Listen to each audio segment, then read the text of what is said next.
Friends, welcome to our channel. Latest updates కోసం friends ఛానల్ని subscribe చేసుకోండి ఫ్రెండ్స్. అండ్ పక్కనే ఉన్న బెల్ ఐకాన్ని క్లిక్ చేసి ఆల్ ఆప్షన్ని సెలెక్ట్ చేసేయండి. ఈసారి పల్లవి చాలా తెలివిగానే ప్లాన్ చేసిందని చెప్పాలి. పాలు పట్టుకొని గదిలోకి వచ్చిన అవని తన వెనకాతలే ఉండి అంతా వింటుందనే తెలిసే పల్లవి వాళ్ళ నాన్నతో, డాడ్, నాకు అర్జెంటుగా అబార్షన్ టాబ్లెట్స్ని కొరియర్ చేయండి. నా మీద ఎవరికి అనుమానం రాదు. ఆల్రెడీ అక్క మీద అనుమానం వచ్చేటట్టుగా కొబ్బరి నూనె వేసి జారిపడేటట్టుగా కొన్ని సీన్స్ అయితే నేను క్రియేట్ చేశాను. ఇక వాళ్ళ మనసులో అనుమానం అనే బీజం ఏర్పడిపోయింది. ఇప్పుడు టాబ్లెట్లు వేసుకొని అబార్షన్ చేసుకున్నాను అనుకోండి, నా అబార్షను పోతుంది, నింద మొత్తం కూడా అవని అక్క మీద వేసేయవచ్చు. మీరు త్వరగా కొరియర్ చేయండి డాడీ అని చెప్పేసి ఫోన్ అయితే పెట్టేస్తుంది. ఈ విషయం తెలుసుకున్న అవని ఇంటి ముందే నుంచొని నేనే పల్లవి అని అబద్ధం చెప్పి కొరియర్ బాయ్ దగ్గర టాబ్లెట్స్ తీసుకొని అవి నిజమైన టాబ్లెట్లా కాదా అని తిన్నగా మెడికల్ షాప్కి అయితే వెళ్తుంది కదా.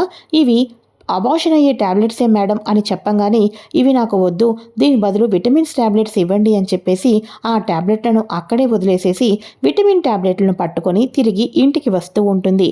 అయితే ఈ లోపల పల్లవి మనిషి కావాలని చెప్పేసి అవనికి డాష్ అయితే ఇస్తాడు. అవని పర్స్తో పాటు టాబ్లెట్ల షీట్ కూడా కింద అయితే పడేస్తుంది.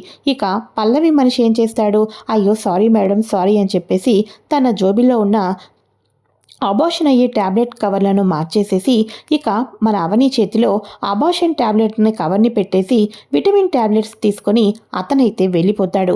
పాపం మన అవని అనుకుంటుంది, నేను విటమిన్స్ టాబ్లెట్లు తీసుకొని వస్తున్నానే పిచ్చిదానా, నువ్వేమో అబార్షన్ టాబ్లెట్లు అనుకుంటున్నావని చెప్పేసేసి తనంతట తానే తీసి 2 టాబ్లెట్లను ఇచ్చి పాలు ఇచ్చి తాగమని కూడా చెప్తుంది. పాపం మన అవని అయితే ఇక తాగిన వెంటనే ఒక్కసారిగా స్టమక్ పెయిన్ రావటం, అందరూ కూడా కలిసి హాస్పిటల్కి వెళ్ళటం. ఒక పక్క అవని ఇక పల్లవి వాళ్ళ అమ్మ నాన్నకు కూడా కాల్ చేసి చెప్పడంతో ఇంట్లో ఉన్న వాళ్ళందరూ, ఆఫీస్కి వెళ్ళిన వాళ్ళందరూ కూడా తిరిగి హాస్పిటల్కి అయితే వెళ్ళిపోతారు.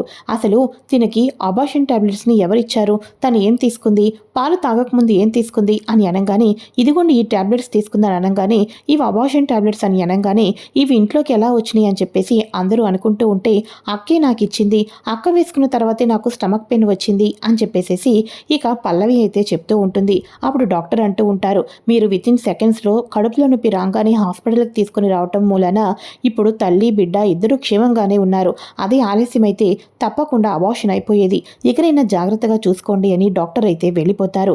ఇక వెంటనే, ఏంటి ఈ టాబ్లెట్ నీకు అవని ఇచ్చిందా అని అమ్మమ్మ గారు, ఏం చేద్దాం అనుకున్నావు నా మనవరాలని, నేను ముందు నుంచే చెప్తున్నాను, ఈ అవనికి మరొకరు వంశాన్ని ఇవ్వటం ఇష్టం లేదు అని చెప్పేసేసి ఆస్తి కోసమే ఇదంతా చేస్తుందని నాకు అర్థమైంది. నిన్నటికి నిన్న కొబ్బరినున్న ఒలకపోసి అబార్షన్ చేయాలి అనుకుంది. ఈరోజు టాబ్లెట్లు ఇచ్చి నా మనవరాలకి అబార్షన్ చేయాలనుకుంది ఇది అని చెప్పేసేసి ఇక అమ్మమ్మ గారు మన అవని మీద హాస్పిటల్లోనే విరుచుకు పడుతూ ఉంటారు. అయ్యో అమ్మమ్మ, నాకేమీ తెలీదు, నా మాట నమ్మండి అని చెప్పేసి అనగానే, ఇక వెంటనే మరి ఇటువంటి టాబ్లెట్స్ ఎలా వస్తాయి అని చెప్పేసి ఇక మన అవనిని తిడుతూ ఉంటే, ఇంతలో కమల వచ్చేసి, ఒసే ముసల్దానా, ఎందుకే అంత ఇదిగా విరుచుకు పడుతున్నావు వదిన మీద, వదిన నిజంగానే నా భార్యకు అబార్షన్ చేయాలి అని ప్లాన్ చేసిందే అయితే, నిజంగానే వదిన ఆ టాబ్లెట్లు నా భార్యకు ఇచ్చిందే అయితే హాస్పిటల్కి గంట తర్వాత తీసుకొని వచ్చేదే. ఈ చిన్న లాజిక్ని నువ్వు ఎలా మిస్ అయిపోయావు? కడుపులో బిడ్డ క్షేమంగా ఉంది అని అనగానే వదిన ఎంతగానో సంతోషపడిపోయింది. వదిన ఎంతగానో హ్యాపీగా ఫీల్ అయింది. వదిన అలా చేయాలి అనుకుంటే వితిన్ సెకండ్స్లో హాస్పిటల్కి తీసుకొని వచ్చి కడుపులో బిడ్డ ప్రాణాలతో ఉండేటట్టు ఎందుకు చేస్తుంది? నీ ముసలి బుర్రకి ఆ మాత్రం అర్థం కాదా? వయసు పెరగటం కాదు, అవతల వాళ్ళని మాటలు నిర్ణయించుకోవటం కూడా నేర్చుకో అని అనగానే, ఇక మరి ఆ టాబ్లెట్స్ ఎలా వచ్చాయో అని మాట్లాడుకుంటూ ఉండగా ఆ కొరియర్ బాయ్ని పట్టుకుంటే మొత్తానికి చెప్తాడు.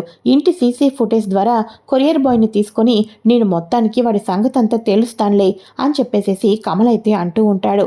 అయితే ఇక వెంటనే, ఇక నుంచి నా కూతుర్ని ఇంకా జాగ్రత్తగా చూసుకోవాలి, ఇలాంటి గండాలు ఇక తారుమారు అయితే ఇక తల్లి బిడ్డకు ఎంత ఎంత నష్టం జరుగుతుంది, తర్వాత ఎంత బాధపడాలి అని చెప్పేసేసి మన పల్లవి వాళ్ళ అమ్మ నాన్న మాట్లాడుతూ ఉంటే, చూడండి అత్తయ్య మావయ్య, ఇక నుంచి పల్లవిని పువ్వుల్లో పెట్టుకొని చూసుకునే బాధ్యత నాది.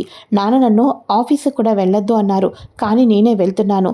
ఇక నాన్న కూడా దగ్గరుండి చూసుకోమన్నారు కాబట్టి ఉదయం నుంచి రాత్రి పడుకునేదాకా ఫుల్ రెస్పాన్సిబిలిటీ నాదే. ఇక డిశ్చార్జ్ చేద్దామన్నారు కదా, ఇంటికి వెళ్దాం పదండి అని చెప్పేసేసి అందరూ ఇంటికైతే వెళ్తారు. అందరూ ఇంటికి వెళ్ళిన తర్వాత ఇక అక్షయ్ మాత్రం అవనిని అసలే కోపం మీద ఉంటాడు కదా, ఇంకా కోపంగానే ఆలోచిస్తూ నిజంగానే ఆ ట్యాబ్లెట్స్ని తీసుకొని వచ్చింది అవనినేనా అన్నట్టుగా వాళ్ళ నాన్నమ్మ మాటలు నమ్ముకుంటూ ఆ రకంగానే ఆలోచిస్తూ ఉంటారు. అయితే ఇక ఇదిలా ఉండగా మన అవనికి చాలా కోపం వస్తుంది. చక్రధర్ వాళ్ళు వెళ్తూ వెళ్తూ వెళ్ళిపోతూ ఉండగా, ఛీ బాబాయ్ గారు, పెద్దరికం వాళ్ళు ఏ తండ్రైనా సరే తన కూతురు కడుపు పండాలని చూస్తారు. కానీ ఫస్ట్ టైం మిమ్మల్ని చూసి నేను సిగ్గుపడాల్సి వస్తుంది. పిల్లలు తెలియక తప్పు చేస్తే తల్లిదండ్రులు అలా కాదు ఇలా అని చెప్పాలి. కూతురు అబార్షన్ టాబ్లెట్లు కావాలి అని అనగానే కూతురికి పెళ్ళయింది, తల్లి కాబోతుంది అనే ఒక మాతృత్వాన్ని దూరం చేసి అబార్షన్ టాబ్లెట్లు పంపించే తండ్రిని మిమ్మల్ని చూశాను అని చెప్పేసేసి ఇక చీ కొట్టేసేసి గదిలోకైతే వెళ్ళిపోతుంది. అక్కడేమో కమల్ వచ్చేసేసి మొత్తానికి కూడా తన భార్యను జాగ్రత్తగా చూసుకుంటూ ఉంటాడు. అవని తన గదిలో ఒకటే ఆలోచిస్తూ ఉంటుంది. ఇలా ఆలోచిస్తూ ఉండగా మెడలో ఉన్న నక్లీస్ని తీసి టీపాయ్ మీద పెడుతూ ఉంటుంది. ఫ్రెష్ అవ్వాలి అని చెప్పేసి ఆ టీపాయ్ మీద పెట్టే నక్లీస్ వచ్చేసేసి కింద పడిపోగానే కింద పడిపోయిన నక్లీస్ని పైకి పెడుతూ ఉండగా తన బెడ్ కింద ఒక లైట్ అయితే వెలుగుతూ ఉంటుంది.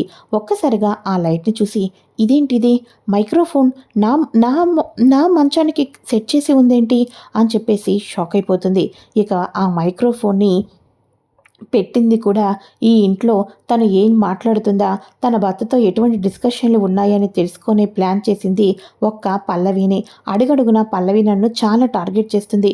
ఎందుకని చెప్పేసేసి పల్లవి నన్ను ఇంత శత్రుత్వంగా చూస్తుంది. ఇప్పుడు తనకు అబార్షన్ చేసుకొని ఇంట్లో ఉన్న వాళ్ళందరూ నన్ను అసహించుకోవాలని ప్రయత్నం చేస్తుంది. అంతకుముందు నా తమ్ముణ్ణి అమ్మని అడ్డు పెట్టుకుంది. ఇప్పుడేమో నా మొబైల్ నా మంచానికి మైక్రోఫోన్ని కనెక్ట్ చేసి నాకు అక్షయ్కు మధ్య ఎటువంటి గొడవలు జరుగుతున్నాయో తెలుసుకోవాలని అనుకుంటుంది. ఇవన్నీ ఆలోచిస్తూ ఉంటుంటే నా అమ్మని నా తమ్ముణ్ణి కూడా నా నుంచి దూరం చేసింది ఈ పల్లవిని అని నాకు అనిపిస్తుంది. ఎట్టి పరిస్థితుల్లో అయినా సరే అమ్మని తమ్ముణ్ణి కాపాడుకోవాలి. ఈ మైక్రోఫోన్ని పెట్టింది కదా, చెప్తా పల్లవి, నీ వెనకాతల నేను ఉన్నానని చెప్పేసేసి పక్కాగా ప్లాన్ చేసి నేను వింటున్నానని చెప్పేసేసి నువ్వు కావాలని ఇలా చేసావు కదా, నీ కొమ్ములు విరిచే టైం దగ్గరకు రాబోతుంది. ఇప్పుడు ఈ గదిలో మాట్లాడిందంతా వింటున్నావని నాకు తెలుసు. కాబట్టి సేమ్ టు సేమ్ నువ్వు నాకు ఎలా అయితే దెబ్బ కొట్టావో నీకు నేను అంతే ఇదిగా దెబ్బ కొడతాను.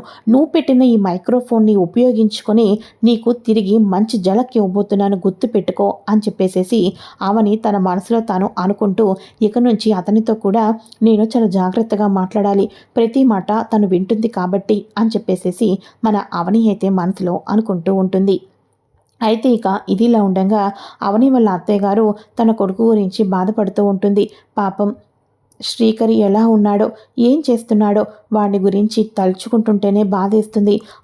వాడితో మాట్లాడాలని ప్రయత్నం చేస్తున్నానని ఆయనకి తెలిసినా ఆయన కూడా నన్ను బయటకు పంపించేసినా ఆశ్చర్యపోవలసిన అవసరం ఏమీ లేదు అని మనసులో బాధపడుతూ ఉంటుంది.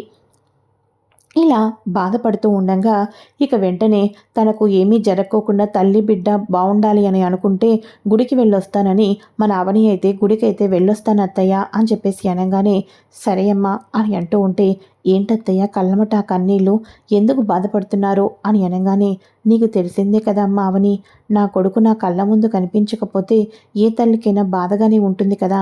మీ మావయ్య గారు కోపం ఎప్పుడు తగ్గుతుందో, ఇక నా కొడుకుని మళ్ళీ ఇంటికి ఎప్పుడు రప్పిస్తాడో నాకేమీ అర్థం కావటం లేదు అని అనగానే మీరు బాధపడకండి అత్తయ్య, అంతా మంచి జరుగుతుంది. శ్రీకర్ మళ్ళీ మన ఇంటికి వస్తారులేండి, మీరు ఎక్కువగా బాధపడద్దు అని చెప్పేసేసి అవని అయితే టెంపుల్కి అయితే వెళ్తుంది. టెంపుల్కి వెళ్ళిన తర్వాత అవని గుడిలో దేవుడికి దండం పెట్టుకొని నా తల్లి తమ్ముడు ఆచూకీ కూడా నెరవేర్చుతా స్వామి, నా తల్లి అలానే నా తమ్ముడు ఎక్కడ ఉన్నారు, అసలు తమ్ముడు నా గురించి వెతకొద్దని చెప్పేసేసి లెటర్ రాసి వెళ్ళిపోవడం ఏంటి, నాకేమీ అర్థం కావటం లేదు అని చెప్పేసి అనుకుంటూ ఉండగా ఈ లోపల అవని అనుకుంటూ ఉంటుంది, అత్తయ్య గారు పాపం శ్రీకర్ గురించి చాలా బాధపడుతున్నారు, ఒకసారి శ్రీకర్కి కాల్ చేద్దాం అని చెప్పేసి ఎందుకైనా మంచిది టెంపుల్కి వస్తారేమో అని అనుకుంటూ టెంపుల్కి అయితే దర్శనమంతా అయిపోయిన తర్వాత ఫోన్ అయితే చేస్తుంది.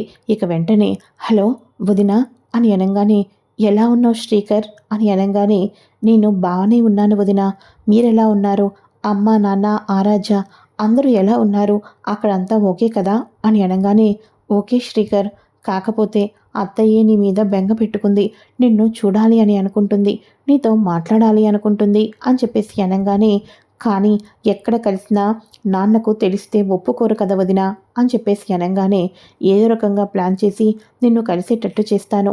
అవును శ్రీకర్, ఇంతకీ ఇప్పుడు ఎక్కడున్నావు అని అనగానే, హాస్పిటల్లో వదిన అని అనగానే, హాస్పిటల్లోనా? ఎవరికి ఏమైంది? అంతా బాగానే ఉన్నారు కదా అని అనగానే, ఆ అంతా ఓకే వదిన. యాక్చువల్గా నిన్న ఒక కేసు పని మీద పక్క ఊరు వెళ్ళి వస్తూ ఉన్నాను. అక్కడ ఏదో తెలియని, గుర్తు తెలియని ఒక తల్లి కొడుకుల్లా ఉన్నారు.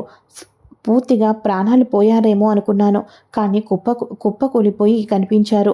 ఇక వాళ్ళని నేను హాస్పిటల్‌లో జాయిన్ చేశాను అని అనంగానే, తల్లి కొడుకులా అని అనంగానే, అవును వదిన, పక్క ఊర్లో కనిపించారు. యాక్చువల్‌గా ఇక వాళ్ళని ఎవరూ తెలియని ఏరియాలో చనిపోయారు అని అనుకున్నట్టుగానే వాళ్ళిద్దరిని కావాలని చెప్పేసేసి ఊరు చివరలో పడవేశారని చెప్పేసి అక్కడ ఉన్న వాళ్ళందరూ మాట్లాడుకున్నారు. కానీ వాళ్ళు కొన ఊపిరితో ఉన్నారని గమనించి హాస్పిటల్‌కి తీసుకొని వచ్చాను అని అనంగానే, ఇక అవని వచ్చేసేసి, ఏంటి నాకెందుకనో తల్లి కొడుకులు అని చెప్పేసరికి ఎందుకో చాలా భయంగా అనిపిస్తుంది. కొంపతీసి వాళ్ళు అమ్మ తమ్ముడా అని అనుకుంటూ, శ్రీకర్, ఏమీ అనుకోకపోతే ఒక్కసారి వాళ్ళ ఫొటోస్‌ని నాకు పెడతావా అని అనంగానే, అలాగే వదిన, తప్పకుండా పెడతాను అని చెప్పేసేసి ఇక శ్రీకర్ ఫొటోస్‌ని తీసి అవనికైతే పంపిస్తారు.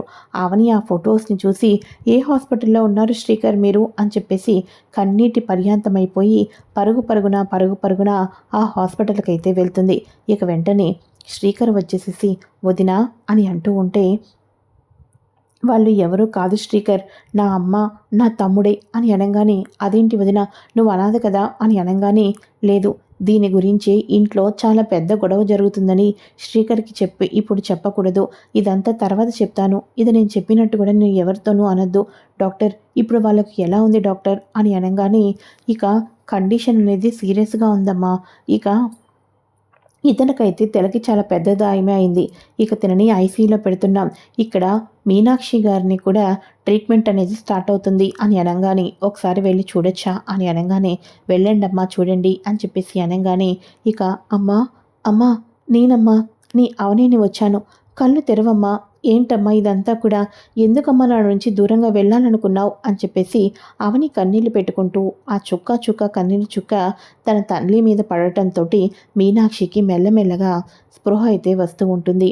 ఇక వెంటనే మీనాక్షి తన కూతుర్ని కూడా ఏదైనా చేస్తాడు ఆ చక్రధర్, తన కూతురికి నిజం తెలియాలి, చక్రధర్ నుంచి రక్షణ పొందుతుంది, చక్రధర్ నుంచి తన జీవితాన్ని కాపాడుకుంటుంది, ఇంతకాలం నిజం తెలియకూడదు అనుకున్నాను, కానీ నా ప్రాణాలే పోతున్నప్పుడు నా కూతురికి నిజం తెలిస్తే తన కాపురమైనా నిలబెట్టుకుంటుంది అని చెప్పేసేసి, చక్రధర్, చక్రధర్ మీ నాన్న అని అంటూ ఉంటే, ఏం మాట్లాడుతున్నావమ్మా, చక్రధర్ మా నాన్న అని చెప్పేసి అనంగానే, అవును, అవును, చక్రధర్ మీ నాన్న అని చెప్పేసేసి నిజమైతే చెప్తూ ఉంటుంది. అలా చక్రధర్ మీ నాన్నేనమ్మా అని తనకి కొడుక్కి అన్యాయం చేసేసి మరో పెళ్లి చేసుకున్నాడు అని ఆ చక్రధర్ గురించి నిజాలు చెప్పి ఒక్కసారిగా నర్వ్ సిస్టమ్ అంతా కూడా, పల్స్ రేట్ అంతా అమాంతం పెరిగిపోయి కోమాలోకి వెళ్ళిపోతుంది మీనాక్షి కూడా. ఈ రకంగా మీనాక్షి అలానే ఇక మన భరత్ ఇద్దరు కూడా కోమాలో అయితే ఉంటారు. వాళ్ళిద్దరికీ డాక్టర్స్ ట్రీట్మెంట్ చేస్తూ ఉంటారు. అవని కోమాలోకి వెళ్ళిన తన తల్లి ద్వారా చక్రధరే తన కన్న తండ్రి అని నిజం తెలుసుకొని చక్రధర్కి ఏ రకంగా గుణపాఠం చెప్పబోతుంది. తన తమ్ముడు బతికే ఉన్నాడు కాబట్టి తన తమ్ముడు గురించి అపార్థం చేసుకున్న మాట్లాడిన అక్షయ్కు నిజం నిరూపించి కళ్ళు తెరిచేటట్టు చేయబోతుంది మన అవని అయితే. మరి నెక్స్ట్ ఎపిసోడ్లో ఏం జరగబోతుంది, ఇక రానున్న ఎపిసోడ్లో కూడా ముందుగా ఏం జరగబోతుందో తెలుసుకోవాలి అనుకుంటే ఫ్రెండ్స్ తప్పకుండా ఛానల్ని సబ్స్క్రైబ్ చేసుకోండి. Thanks for watching friends. Bye.